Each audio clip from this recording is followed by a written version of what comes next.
Birmingham, England. September 14th, 2018. Sarah Mitchell rushes through the emergency room doors at Birmingham Children's Hospital, cradling her unconscious 5-year-old son in her arms. Little Thomas had collapsed during his afternoon nap, his small body burning with a fever of 104 degrees. What the doctors discovered in his brain scans would leave them completely baffled, but what Thomas said when he finally woke up 3 days later would challenge everything we understand about human consciousness, memory, and the impossible boundaries between life and death. "Mama," Thomas whispered as his eyes fluttered open, his voice barely audible above the beeping monitors. "It's Godwin. It's Wes signing." Sarah felt her blood freeze. Her son was speaking in a language she had never heard before, with the gravity and authority of someone far beyond his years. The words rolled off his tongue with perfect pronunciation, as if he had spoken them his entire life. But Thomas Mitchell had been born and raised in Birmingham. He spoke only English, watched cartoons, and played with toy trucks like any normal 5-year-old. Dr. Rebecca Hayes, the attending pediatric neurologist, documented every word. She had seen many cases of children speaking differently after high fevers or traumatic brain episodes, but nothing like this. Thomas continued speaking in this mysterious language for hours, describing battles, kingdoms, and ceremonies with details that sent chills through everyone who heard him. "Where did you learn these words, Thomas?" Dr. Hayes asked gently. The boy looked at her with eyes that seemed ancient beyond his years. "I remember everything from before. I was the king who united the 7 kingdoms. I built the great stone circles to speak with the spirits of my fathers. What you are about to discover is the most documented case of impossible linguistic memory ever recorded in modern medical history. A story that would involve the world's leading experts in ancient languages, archaeologists and neuroscientists, all struggling to explain how a 5-year-old boy from Birmingham could speak fluent Old English from the 7th century with historical accuracy that defied every known law of human learning and memory. The first clue came when Dr. Hayes contacted Professor Margaret Thornfield at Oxford University, one of Europe's foremost experts in medieval linguistics. When she heard the audio recordings of Thomas speaking, her reaction was immediate and visceral. This child is speaking West Saxon Old English with a dialect specific to the Wessex region, circa 650 to 700 AD. The pronunciation, the grammatical structures, even the vocabulary choices are absolutely perfect for that time period and location. Professor Thornfield had dedicated 40 years of her life to studying dead languages, but she had never encountered anything like this. Old English from the 7th century was not something you could learn from books or online courses. Most of the surviving texts from that era were incomplete fragments found in ancient manuscripts, and the pronunciation had been lost for over 1,000 years. Scholars could only make educated guesses about how these words actually sounded when spoken aloud. "Dr. Hayes," Professor Thornfield said during their phone call, "what your patient is doing is impossible. He's speaking a language that died out before the Norman conquest. No living person knows how to pronounce 7th century Old English with this level of accuracy. We've been guessing at the phonetics for decades, but Thomas was not finished revealing the impossible." Over the following days, as his fever subsided and his strength returned, he began drawing detailed maps and diagrams that left the medical staff speechless. These were not the typical stick figures and crayon scribbles of a 5-year-old. Thomas drew with architectural precision, creating detailed layouts of medieval settlements, fortifications, and ceremonial structures that archaeologists would later confirm matched perfectly with recently discovered Anglo-Saxon sites. "Look here," Thomas said, pointing to his drawing with a small finger, speaking in heavily accented English now. "This is where we held the great councils. The stone throne faced east to catch the first light of dawn. 7 chiefs would sit in a circle, and I would stand in the center to speak the laws. Sarah watched in amazement as her son described political and ceremonial practices that historians were still debating in academic circles. The drawings were so detailed that Dr. Hayes contacted Dr. James Whitmore, a leading archaeologist specializing in Anglo-Saxon Britain at Cambridge University. When Dr. Whitmore saw Thomas's sketches, he immediately recognized structural elements that had only been discovered in excavations within the last 5 years. This child has drawn the exact layout of a 7th century royal hall that we uncovered near Winchester just last year. The proportions, the placement of the fire pit, even the positioning of the support posts are completely accurate. What made this even more extraordinary was that these archaeological discoveries had never been published in children's books, popular media, or anywhere else Thomas could have encountered them. The detailed academic papers were accessible only to specialists in the field, written in technical language that even university students struggled to understand. But the most chilling revelation came when Thomas began recounting specific historical events with details that existed in no written record. He spoke of battles against Danish raiders, of peace treaties sealed with marriages, of droughts that lasted 3 summers and forced his people to migrate south. "The year the sky burned red," Thomas said matter-of-factly, "we lost half the harvest. The wise women said the gods were angry because we had not honored the old burial grounds." Professor Thornfield spent sleepless nights cross-referencing Thomas's accounts with surviving historical chronicles from the period. To her astonishment, many of his details aligned perfectly with fragmentary references in ancient texts. But he was providing information that filled gaps historians had been puzzling over for decades. He's describing events and customs that we've only seen mentioned in passing in 1 or 2 surviving manuscripts.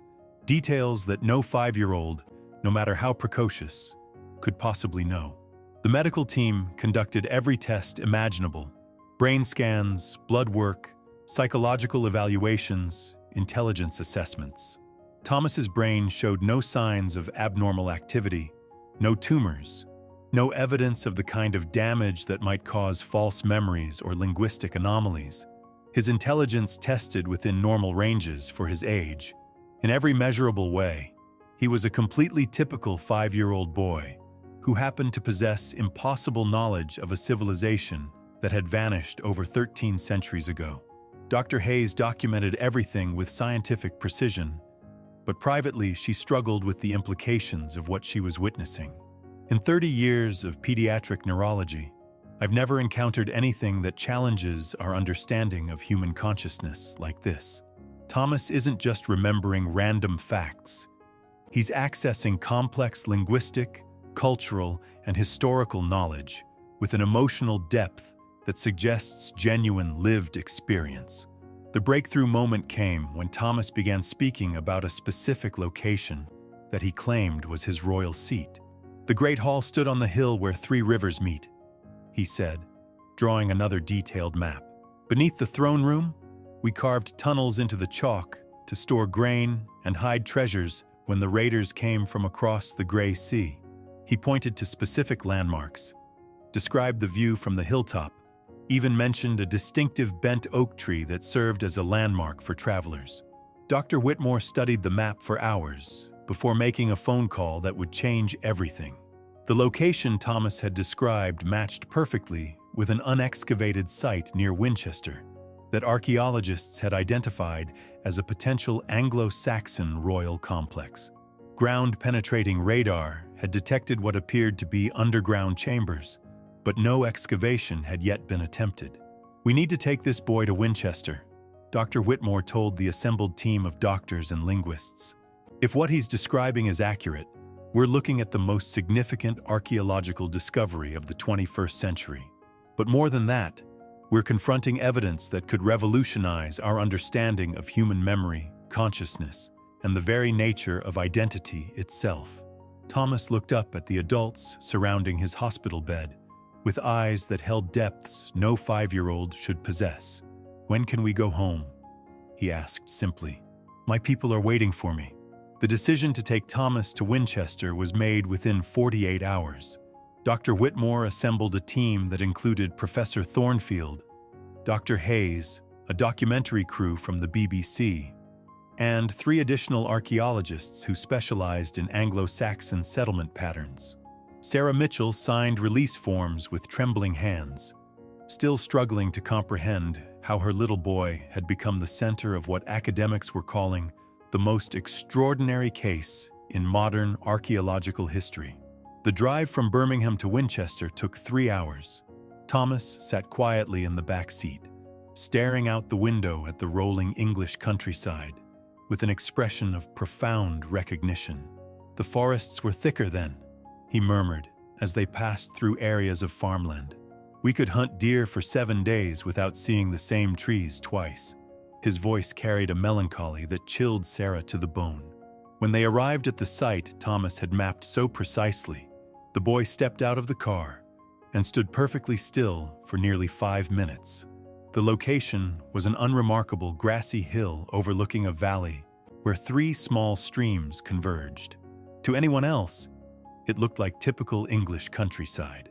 But Thomas walked directly to a specific spot near the hilltop and knelt down, pressing his small palms against the earth. "Here," he said with absolute certainty. The throne room was exactly here. The great fire pit burned in the center, and the smoke rose through an opening we cut in the roof. On winter nights, the flames would dance shadows on the walls, and the storytellers would speak of the old gods and the heroes who came before. Dr. Whitmore set up ground-penetrating radar equipment, while Thomas continued to narrate details about the settlement. He pointed to areas where he claimed specific buildings had stood, described the layout of defensive walls, even indicated where the royal stables had been located. Every detail was recorded, photographed, and cross-referenced with the archaeological team's preliminary surveys. The radar results sent shockwaves through the assembled experts. The underground chambers Thomas had described were exactly where he said they would be. More astonishing still, the radar detected structural foundations that matched his drawings with precision that defied explanation. "This is impossible," whispered Dr. Emma Crawford, one of Britain's leading experts in Anglo-Saxon archaeology. "We're looking at evidence of a major 7th century settlement in a location that's never been mentioned in any historical record." But Thomas was not finished with his revelations. As the team prepared to begin preliminary excavations, the boy walked to the eastern edge of the hilltop and pointed toward a cluster of modern trees about 200 meters away. "That's where we buried the gold," he said matter-of-factly. 7 chests filled with coins and jewelry from the kingdoms we conquered. My war chief Aldrich and I carried them there during the last raid. We dug deep beneath the roots of the sacred grove and marked the spot with 3 standing stones. The archaeological team exchanged glances of pure disbelief. Treasure hoards from the Anglo-Saxon period were extraordinarily rare discoveries that could rewrite historical understanding of early medieval England. The idea that a 5-year-old could pinpoint the location of buried treasure from 13 centuries ago seemed beyond the realm of possibility. Yet everything else Thomas had revealed had proven accurate. Professor Thornfield decided to test Thomas's linguistic abilities more rigorously. She began reciting fragments of Old English poetry from the period, texts so obscure that only a handful of scholars worldwide could understand them. Thomas not only comprehended every word, but corrected her pronunciation and provided missing lines from poems that existed only as incomplete fragments in ancient manuscripts. "Huet, we gardena in gear dagum," Professor Thornfield began, reciting the opening lines of Beowulf. Thomas immediately joined in, his young voice carrying the rhythmic cadences of Anglo-Saxon verse with heartbreaking beauty. But then he continued with verses that Professor Thornfield had never heard before, extending the epic with passages that seemed to describe events and characters not found in any surviving version of the poem. "Where did those additional verses come from?" she asked with mounting excitement. Thomas looked at her with patient eyes. "From the complete version, of course." The monks who wrote it down later left out the parts about the old gods. They thought those stories were too dangerous for Christian ears. The implications were staggering. If Thomas was correct, he possessed knowledge of literary works that had been lost for over a millennium. Poems, stories, and historical accounts that had been passed down through oral tradition before being partially recorded by medieval scribes. Knowledge that existed nowhere in the modern world, except somehow, impossibly, in the mind of a 5-year-old boy from Birmingham. That evening, as the team made camp near the excavation site, Thomas approached Sarah with a request that broke her heart. "Mama, can we stay here tonight? I want to sleep on the hill where my hall once stood. I've been away from home for so long." Sarah agreed, though she barely understood what she was agreeing to. They pitched a tent on the exact spot where Thomas claimed his royal throne had once stood. At midnight, something extraordinary happened that none of the adults were prepared for. Thomas began speaking in his sleep, but this time multiple voices seemed to emerge from his small body. Deep, adult male voices speaking in Old English, having conversations about battle strategies, trade negotiations, and ceremonial rites. Dr. Hayes recorded everything, her hands shaking as she held the device. The voices spoke of Vikings approaching from the north, of alliance treaties with neighboring kingdoms, of harvests and famines, and the constant struggle to protect their people from raiders and disease. But most chilling of all, they spoke of Thomas himself, referring to him by the name Godwin and discussing his reign with the intimate knowledge of trusted advisors who had served him personally. "My Lord Godwin," one voice said clearly, "the Danish ships have been spotted near the eastern shores. Shall we send word to King Ethelred for assistance?" Another voice, older and more gravelly, responded, "Our young king has wisdom beyond his years. Trust his judgment in this matter." Professor Thornfield listened to the recordings with tears streaming down her face. She was hearing conversations between Anglo-Saxon nobles that could never have been recorded in any historical document. Personal, intimate exchanges that revealed the human side of a civilization that historians knew only through fragments of official chronicles and archaeological remains. But the most profound moment came near dawn, when Thomas's own young voice emerged from the cacophony of ancient speakers. "I remember everything," he whispered. "The weight of the crown, the responsibility for thousands of lives, the loneliness of making decisions that would echo through generations. I remember dying young, struck down by fever in my 20th year, leaving my kingdom vulnerable to the chaos that followed." Sarah held her son close as he spoke, feeling the terrible weight of whatever force had chosen her child as a vessel for memories that should have been lost forever. "Why me, Mama?" Thomas asked as the first light of dawn touched the hilltop. "Why do I have to remember being someone else?" The excavation was set to begin at sunrise, and Thomas had promised to guide the archaeologists to discoveries that would change everything scholars thought they knew about Anglo-Saxon England. But first, they had to grapple with the impossible question of how a 5-year-old boy had become the living repository of a dead king's memories, complete with linguistic abilities and historical knowledge that defied every known law of human consciousness. The first shovel broke ground at exactly 6:47 a.m., with Thomas standing beside Dr. Whitmore providing guidance that sent chills through the entire archaeological team. "Careful there," the boy said with the authority of someone who had overseen countless excavations. "The main support beam runs diagonally beneath that section. If you damage it, the whole chamber structure will be compromised." Dr. Whitmore paused, his shovel hovering inches from the earth. In 40 years of archaeological work, he had never received construction advice from a 5-year-old, yet every instinct told him to listen. The ground-penetrating radar had indeed detected what appeared to be a diagonal support structure in exactly the location Thomas indicated. As the excavation progressed, Thomas continued to narrate details that proved eerily accurate. 3 feet down, you'll find the stone threshold, he predicted. "I carved my mark into the eastern corner myself. It's the symbol of the 3 rivers. the sign of my kingdom's unity.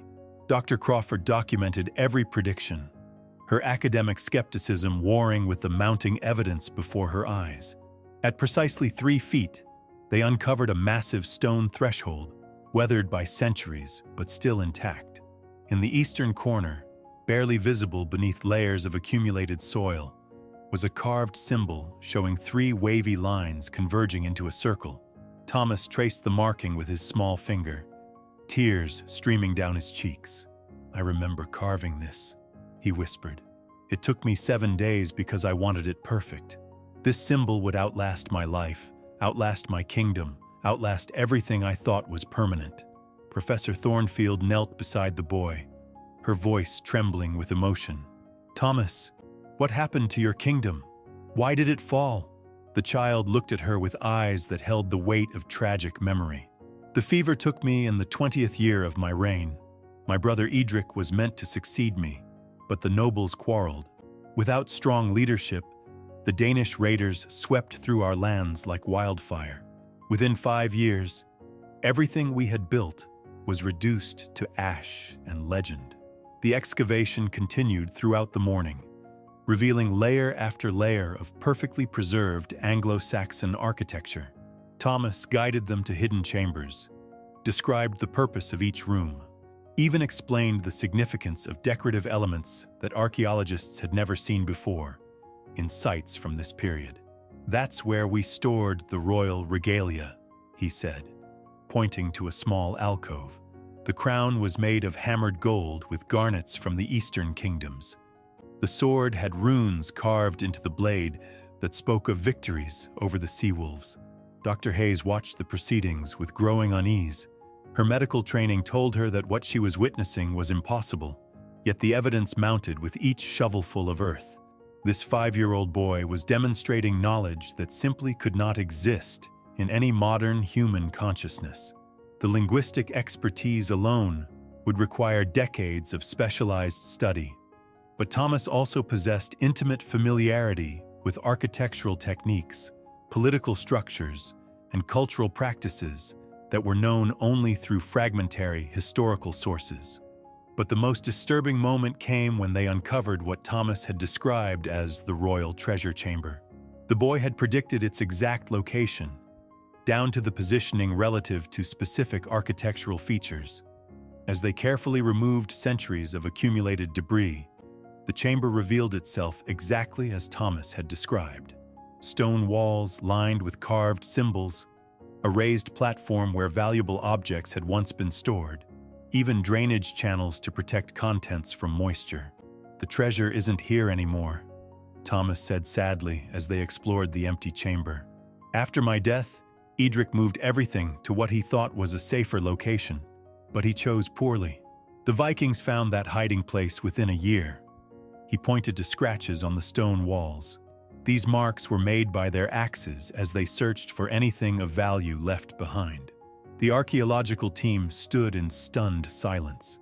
They were looking at evidence of events that had occurred 13 centuries ago, described by a child who spoke with the painful intimacy of someone who had lived through them personally.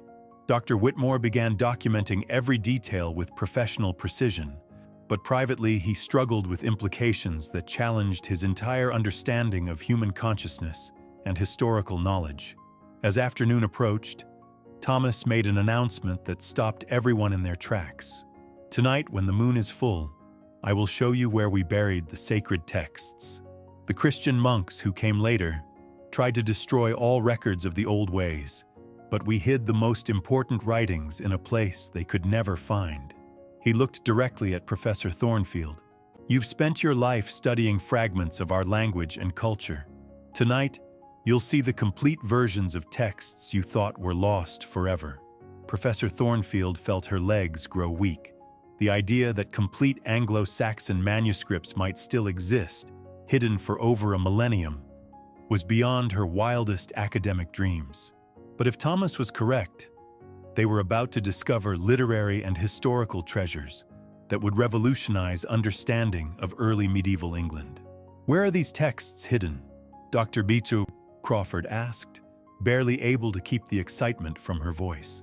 Thomas pointed toward a cluster of ancient oak trees about half a mile from their current excavation site. In the sacred grove, beneath the stone that bears the mark of Woden, my chief druid Osric and I placed them there the night before the fever took hold.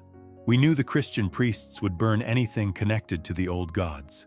The mention of Woden, the Anglo-Saxon chief deity, sent another chill through the assembled experts.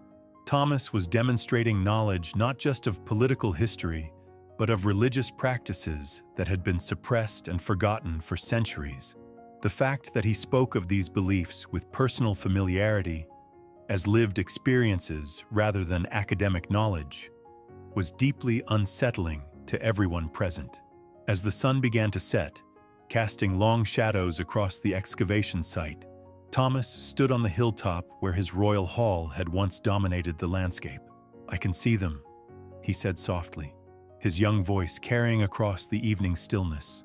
"My warriors, my advisors, my people. They gather here still, waiting for their king to return and lead them to the final battle against the forces of darkness." Sarah approached her son with growing concern.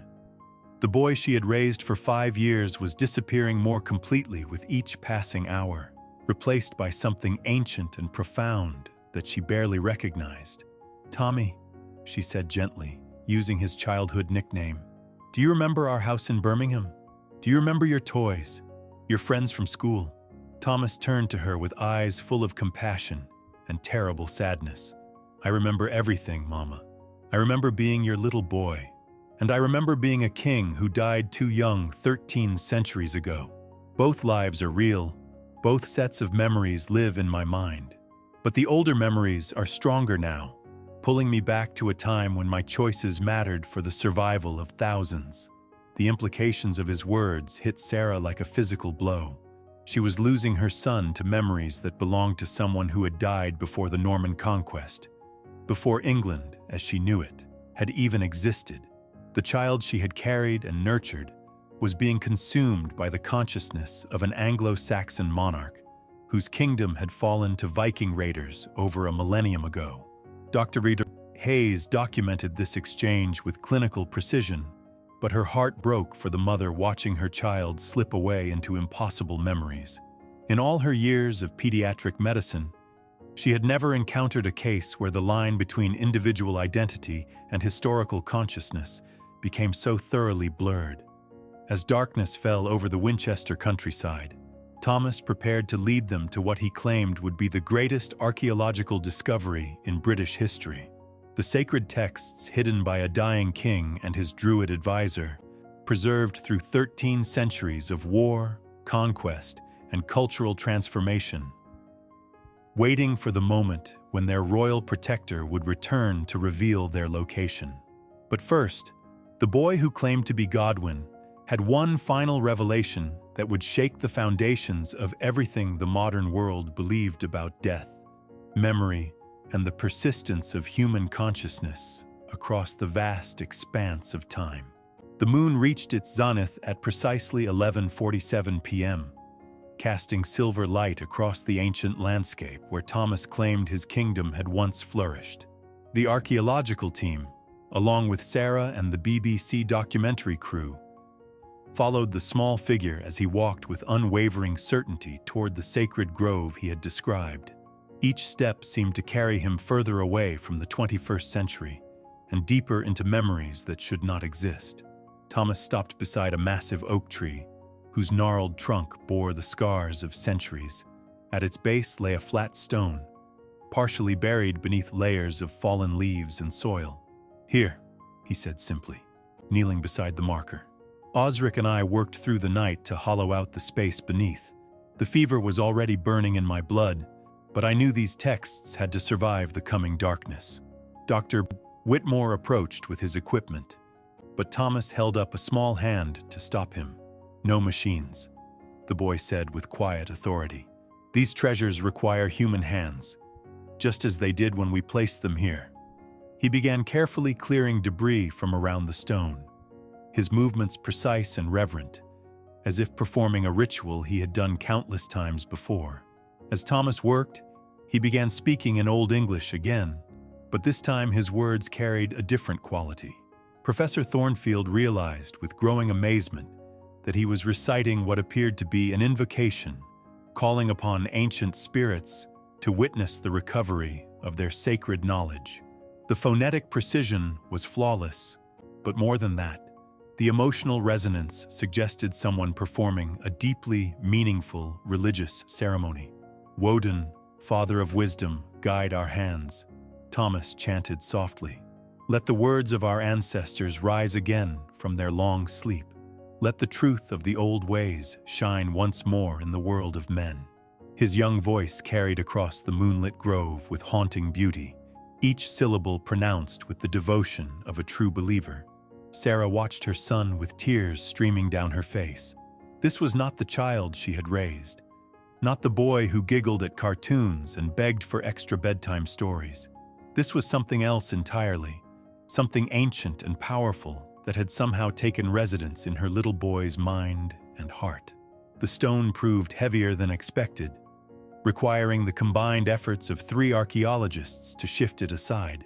Beneath lay a carefully constructed chamber, lined with flat stones and sealed with clay that had remained intact for over 13 centuries.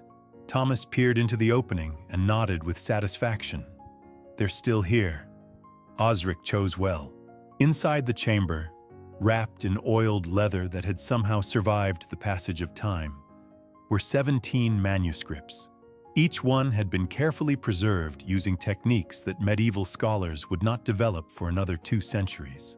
The leather wrappings bore runic inscriptions that Thomas read aloud with casual fluency, translating for the astonished academics.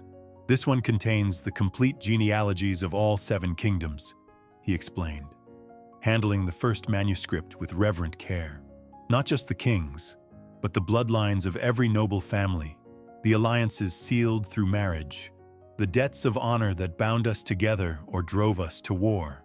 Professor Thornfield's hands trembled as she documented each text. These were historical records that could rewrite everything scholars thought they knew about Anglo-Saxon political structures. But it was the second manuscript that truly staggered the assembled experts. Thomas unwrapped it carefully, revealing pages of vellum covered with intricate runic script. "The complete songs of the battle singers," he said softly. "Every victory chant, every lament for the fallen, every prayer to the gods before we rode to war." The Christian priests burned all the copies they could find, calling them works of devils. The boy began to sing one of the ancient battle songs, his young voice carrying melodies that had not been heard for over a millennium. The haunting notes echoed through the grove, and several members of the team later swore they could hear other voices joining in, as if the spirits of long-dead warriors were adding their voices to the chorus. Dr. Hayes recorded everything, but privately she struggled with the medical implications of what she was witnessing. Thomas was not simply recalling information he had somehow learned. He was accessing complex emotional and cultural memories with a depth that suggested genuine lived experience. The neural pathways required for such detailed linguistic and cultural knowledge would take decades to develop. Yet this 5-year-old boy was demonstrating expertise that surpassed the world's leading scholars. The third manuscript contained what Thomas described as the secret history of his reign, including political negotiations and military strategies that had never been recorded in any official chronicle. "My enemies wrote the histories that survived," he explained with bitter wisdom. "They made me sound like a fool who stumbled into power by accident. But this tells the truth of how we united the 7 kingdoms, how we held back the Danish raiders for 15 years of peace." As Thomas continued to reveal the contents of each manuscript, a disturbing pattern emerged. The boy was not just identifying these texts, he was providing context and background information that revealed intimate knowledge of the people and events described. He spoke of his advisors by name, described their personalities and motivations, even recalled private conversations that had taken place in the royal hall.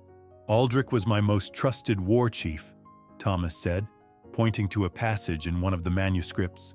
But he had a weakness for mead and young women that nearly cost us the alliance with the Mercian kings.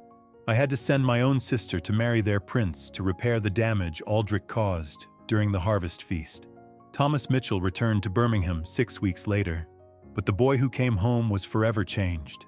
The ancient memories of King Godwin gradually faded, like dreams dissolving in morning light, leaving behind only fragments and whispers of a life lived 13 centuries ago. Today, Thomas is a normal 12-year-old who plays football and struggles with mathematics. But sometimes, on quiet evenings, Sarah catches him staring into the distance with eyes that seem to hold depths no child should possess. The manuscripts Thomas led them to revolutionized Anglo-Saxon studies, filling gaps in historical knowledge that scholars had puzzled over for generations. Dr. Whitmore's excavations uncovered the most complete 7th century royal complex ever found in Britain. Professor Thornfield published groundbreaking papers on the linguistic evidence, though she never fully explained how a 5-year-old boy had provided pronunciation guides for a dead language. The treasure Thomas described was eventually found exactly where he said it would be, buried beneath the sacred grove. 7 chests of gold and jewels now reside in the British Museum, each piece confirming details from his impossible memories. But perhaps the most profound discovery was not archaeological or linguistic, but something far more unsettling. Science cannot explain how Thomas Mitchell possessed knowledge that existed nowhere in the modern world. Medical experts found no evidence of fraud, no signs of coaching, no rational explanation for his abilities. His case remains classified in the files of Birmingham Children's Hospital, studied by neuroscientists who struggle to reconcile what they witnessed with everything they understand about human consciousness and memory. What Thomas revealed challenges our most fundamental assumptions about the nature of identity, the persistence of memory beyond death, and the possibility that consciousness itself might transcend the boundaries of individual lifetimes. If a 5-year-old boy from Birmingham could somehow access the complete memories of an Anglo-Saxon king, what does that tell us about the true nature of human existence? The question that haunts everyone who witnessed Thomas's transformation is simple, yet terrifying. If memories can survive across 13 centuries, if consciousness can somehow persist beyond physical death, then what other impossible truths about human existence are we yet to discover? And more disturbing still, how many other children around the world might be carrying similar memories, waiting for the right moment to reveal knowledge that could change everything we believe about life, death, and the eternal journey of the human soul? Thomas himself offers no answers. When asked about his experiences, he simply shrugs and says he remembers having strange dreams for a while. Nothing more. But Sarah knows better. Sometimes, late at night, she hears him whispering in his sleep, speaking words in a language that died before England was England, calling out to people who have been dust for over 1,000 years. The case of Thomas Mitchell remains open, not just in medical files, but in the deeper questions it raises about the nature of human consciousness itself. We may never fully understand how a modern child became the vessel for ancient memories, but we can no longer deny that the boundaries between past and present, between life and death, between individual identity and collective memory, are far more fluid than we ever imagined possible.